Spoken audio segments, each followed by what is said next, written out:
welcome to my channel. Today we are going to make a chunky knit blanket, and all you need are your hands, chunky yarn, scissors, and a measuring tape. Now let's talk about the yarn. So all yarn for this type of yarn is not made the same. So if you decide not to use Bernette Blanket Big, today I am using Bernette Blanket Big. I usually always use Bernette Blanket Big. If you decide to use a different brand, this is what you need to look for. Your yarn should be nice and fluffy. A lot of other brands have it to where it's not as fluffy and it doesn't have enough fluff. I don't even know how to describe it. It's very thin to where when you press on it, you can just feel that little string in the middle. So if you're going to make this blanket, just try to get something that's equivalent to the thickness of the Bernette Blanket yarn, because you want your blanket to be nice and fluffy and thick and not thin. And it also, if you get a thinner type of yarn, you're going to end up needing a lot more skeins than what you usually would need. Now today we are going to make a medium-sized blanket. So for this tutorial I'm going to tell you how many to chain for a medium. So you are going to need 8 skeins of this yarn for a medium blanket, which ends up equaling out to be 50 by 60 inches. And I will put in the description box the inches for other size blankets and the estimate amount of how many skeins you will need. Now this is if you're going to use my 2-finger method and my thumb method. And I have made several of these blankets, and that's how many skeins I use for each size. So if you don't use those methods, you might need more yarn or less. Okay, so to get started, today we are going to make a medium-sized blanket. I will put in the description box the inches for different size blankets, but for this tutorial we're going to make a medium-sized blanket, so we are going to end up chaining 30, which will equal 50 inches. Okay, so to get started, you are going to have to make a slip knot. And to make a slip knot, you are going to want to take your working yarn, which is the yarn that's coming from your skein, and you are going to want to place it over your end piece like this. And then you are going to want to take that working yarn and that loop you just created right there and grab your working yarn and pull up a loop. And then that is your slip knot. And I will show you one more time. And leave a bit of a tail because you're going to want to weave this in at the end. So take your working yarn, put it over your end piece like that, and now you have like a little loop. Then stick your fingers into that loop and grab that working yarn. Make sure you don't grab your end piece, but grab the working yarn and then pull up a loop. And then there's your slip knot. Now we're going to make that loop a little bit smaller I mean. Okay, so I have a trick to make your chain, because you don't want your chain to be too tight and you don't want it to be too loose, because then the bottom part of your blanket is going to look kind of sloppy. So my trick is that I put my pointer finger and my middle finger in between the hole, and then that's the size of my loops that I make for my chains. So for a medium-sized blanket, which is 50 inches by 60, you're going to need approximately 30 chains. Again, 30 chains is what I do to get 50 inches, but if you make your loops bigger or smaller, you're probably going to need either more loops or less loops. So to make your chain, you are going to want to take your working yarn, put your working yarn through that loop that we just made, and then pull up a loop. And then I just put my fingers in there to make sure that loop is the gauge that I would like and the size that I would like. Now it's also important that all of your loops are the same size for your chain, so that it doesn't look, once again, sloppy, and then when you get to knitting your blanket, nothing is like really lopsided. So here's another example on how to make your loop. So here's a loop that we just made. Take your working yarn, put it through that loop, and then pull up another one. Then put your 2 fingers in the middle, and then there's your 3rd chain. Now when you pull up your loop as well, make sure when you pull up your loop you're not twisting your chains, because then all of your chains won't look the same. So however you pull up your loop, like this, make sure you do that for all of your chains. So go ahead, if you're following along with me and using the 2-finger method, make 30 chains. Okay, so I made my chains. No, it's not 30. If I made 30 chains, you would not be able to see it on camera. So I just made a couple of chains so I can show you how to move on to the next row and so on and so forth. So when you do your chains and you make your loops bigger, or you're making a different size blanket, this is where a measuring tape will come in handy. And all you do is just measure your chains like this. But when you do measure it, you want to give it a little tug, not too much, like don't stretch it out too much, but just give it a little tug, because once you start knitting your blanket, it's going to get wider. And then you think you're starting off with 50 inches if you didn't give it a little tug in the beginning. And then your blanket ends up being like 60 inches, and then you end up running out of skeins of yarn. So when you do measure, just give it a slight tug and measure that way. So for example, right now, this blanket, the chains that I made right now are measuring roughly 16 inches. But when I give it a little tug, it is measuring 19 inches. So usually when you do your blankets, the blankets will stretch out about 4 inches from whatever your starting point was. So that's something to keep in mind in the beginning, so that you know, like, so you won't run out of skeins of yarn. Okay. So to move to start the next row, it is super simple, and then you just keep repeating this for all of the skeins of yarn that you choose to wish to use. So to move on, all you do is take your working yarn in this beginning loop right here, the last chain that you made, and you take your working yarn and you pull it through that loop, and then you pull up a loop.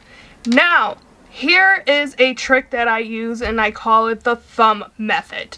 The thumb method makes sure that your stitches are not too big. I have seen tons, and I mean tons, of these blankets being made, and the loops are like so wide, and then when you get done with this blanket, you have these massive holes in it, and it kind of like defeats the purpose of making a warm and cozy blanket if you have huge holes in them and you're getting a bunch of air in them.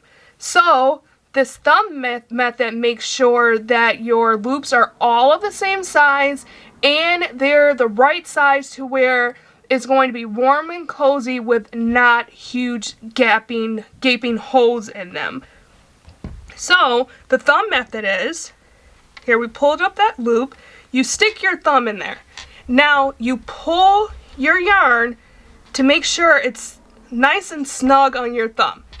Then you keep that loop on your hand. Now move to your next chain, and then you pull up another loop, just like that. Then you stick your thumb into that loop, and if it's too big, like this right here, you just take your working yarn and you tighten it on your thumb. Now move to your next chain, put your yarn through, and pull up a loop. Now put that loop on your thumb. And if it's too big, once again, you pull your yarn. Now I usually can get 3 loops on my thumb, and then I take them off. Then I put my thumb back into the last loop I made, and then I just continue doing that all the way down. So I take my working yarn, I put it through that chain, pull up a loop, and then I put it on my thumb, and then I tighten it down on my thumb. Then I do that again, and then I tighten it down on my thumb.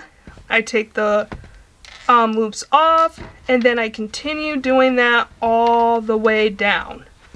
And then all of your loops will be the same height and the same size.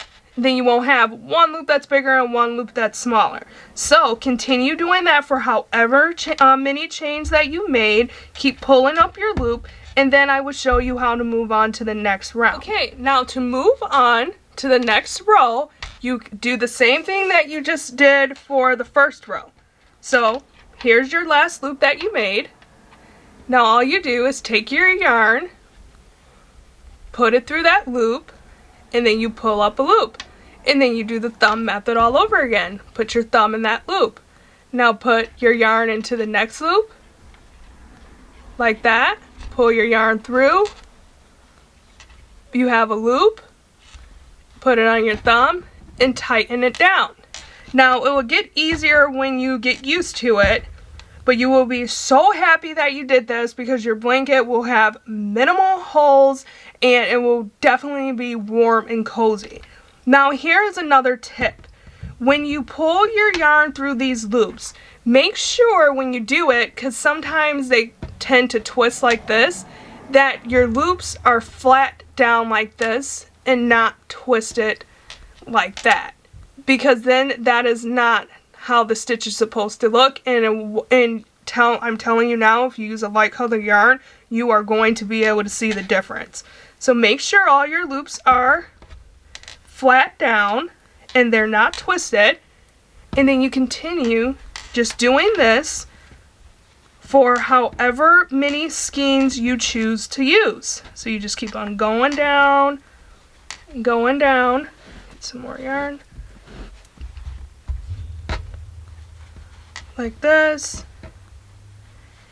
So now with the medium blanket, you usually use 8 skeins of yarn. So at this point, if you chain 30, just keep going on and on until you use all of your skeins of yarn. There's like no point in measuring after that unless you really want to. Now other size blankets, I will post in the description box below the inches for those blankets and how many skeins you usually need to use. Sometimes I also say that you can buy 1 extra skein just in case you run out, so you always have the extra skein. But I've been making a lot of these blankets and I pretty much got down how many skeins of yarn that you need if you use the thumb method. So just continue doing that until you use all of your skeins of yarn. Okay, so I wanted to show you how to add your skeins of yarn once you run out and how to add a new one. So right here I ran out very close to the end. So all you do is take your yarn, here's the tip, and you tie a knot. So here's the new yarn, here's the old yarn, and all you do is tie a knot. And I like to pull it really tight, and then I like to pull like this, but do not pull too tight, because if you pull too tight, this yarn breaks very easily. Then I take the 2 strands like this that are left over, cut them off, take any excess off, pull it one more time, and then I just go back to working on the blanket. And you can hide that knot and you won't be able to tell that that knot is there at all. There you go. Now for this blanket, I decided to add on a little pop of color and add a couple of rows of gray into it. So I like to change colors at the end of the rows. So how I do that is that I take the end piece and I cut it, I want to say about 1.5 inches. Cut that off. And then I get my new yarn, whatever color you choose to use. Then all I do is once again is tie a knot, just like if you were just changing in the middle of a row. Pull it again, making sure it's really on there, and if it keeps sliding, just move it back. Tighten it again, then keep doing that. Once it stops moving, cut off the excess, like that. And then, when I move on to the next row, I make sure I don't take the knot up. I just grab behind that knot, and then I pull up my loop, making sure I don't pull that knot through. And then it stays in the back, and then you won't be able to tell once you keep on going. And then I just keep on going, and that's how I change colors and add them on, and that's it. So this is what my blanket is looking like now. It's kind of too big to get the whole thing in the camera, but this is a medium-sized blanket, so it takes up like my whole desk. So keep on going. I'm using 8 skeins once again, and then I will show you how to end this blanket. So put on a movie. This is a great blanket to do if you want to binge watch a TV show, because it's really hard to mess up, and just keep going. And also I wanted to show you, do you see the stitches? How they're not huge? Then let me pull this right here. So when you pull it, you don't see any holes. So you're not going to get cold with this blanket because it is tightly stitched, and this is a perfect blanket. So keep on going, and then we will fasten off once you get done with your 8 skeins if you're following along with me, and I will show you how to do that, and then that is it. Okay, so let's finish off your blanket. I made a swatch for the blanket because my blanket was way too big to get into the camera frame, so I just made a little swatch so I can show you how to end your blanket. Now, how you started your blanket with the 2-finger method, that's how you're going to end your blanket. You want to make sure your loops for ending your blanket are fairly bigger than the loop size that you were making your blanket with. Now, so that you know how much yarn that you need to extra to end your blanket, here is a trick. So you take your yarn and then you wrap it like this to the size of your blanket. So this is a swatch, so I'm not gonna need that much. And you do this.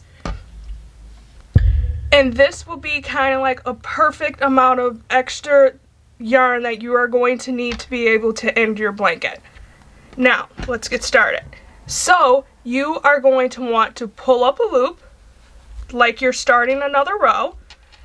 In this row, you're not going to do the thumb method, but you're going to do the 2-finger method by putting your middle finger and your pointer finger inside of that loop and making sure it's not snug on your 2 fingers. And then you pull up another loop. Put your fingers in there as well. Now take your first loop and put your second loop inside of your first loop. Like that. Now move on to your other one. So you will pull up a loop. Put your fingers in there, making sure it's not snug. Now take the loop that you just made and your previous loop, and put the loop that you just made inside of your previous loop and go like this. So you do that all the way down for whatever size blanket you did to your last loop. Pull up a loop, insert your loop over, like that.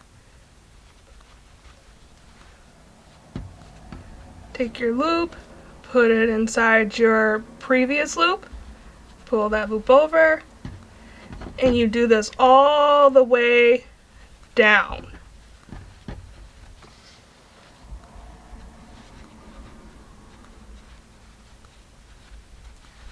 Like this.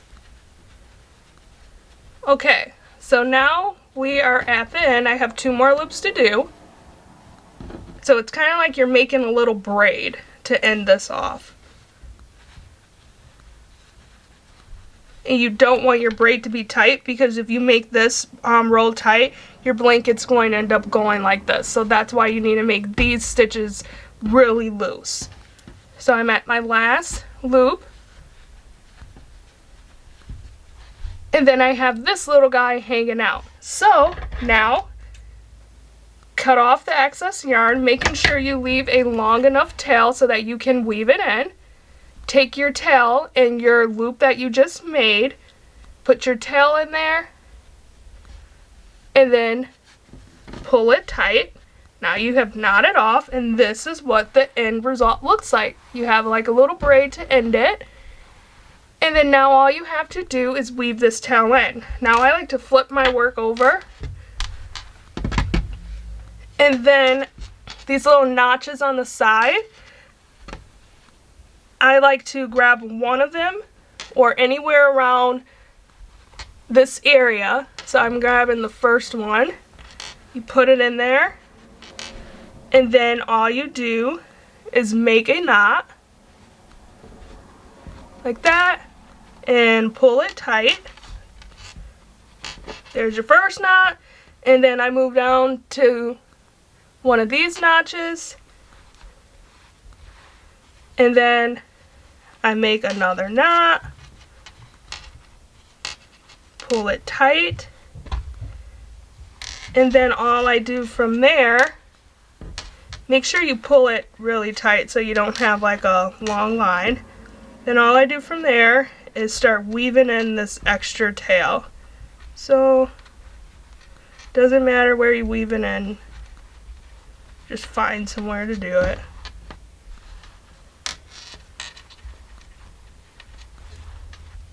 And then you can cut off the excess yarn after weaving it in, and then that part is done. Now this little tail from the beginning, do the same thing for the bottom half with that little leftover tail from when we started it. Just find somewhere to knot it off. Doesn't really matter. Pull a knot. Find another loop. Guess I will go here. Put your yarn in.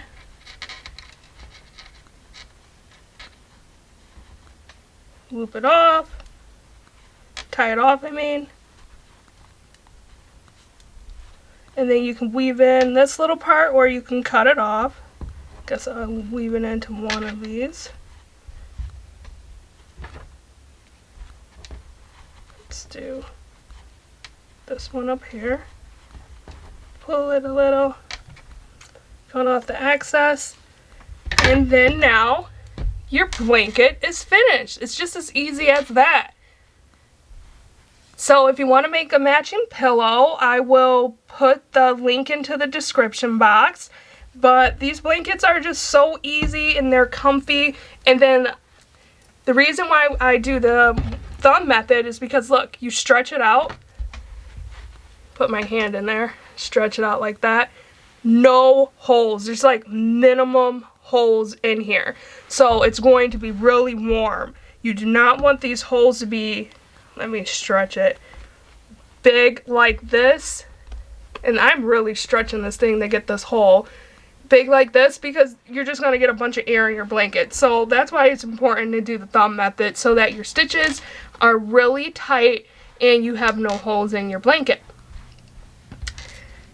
And it's just so easy to make. You can put on a movie and you can sit down and just make a bunch of these blankets and gift them for Christmas, or you can sell them, whatever you want to do. And that's it. So grab your yarn, put on a movie, and get going. And don't forget to like and subscribe to my channel and turn on the notification button so that you can know when I post new videos for DIYs or patterns. And have a good day, everyone. Bye.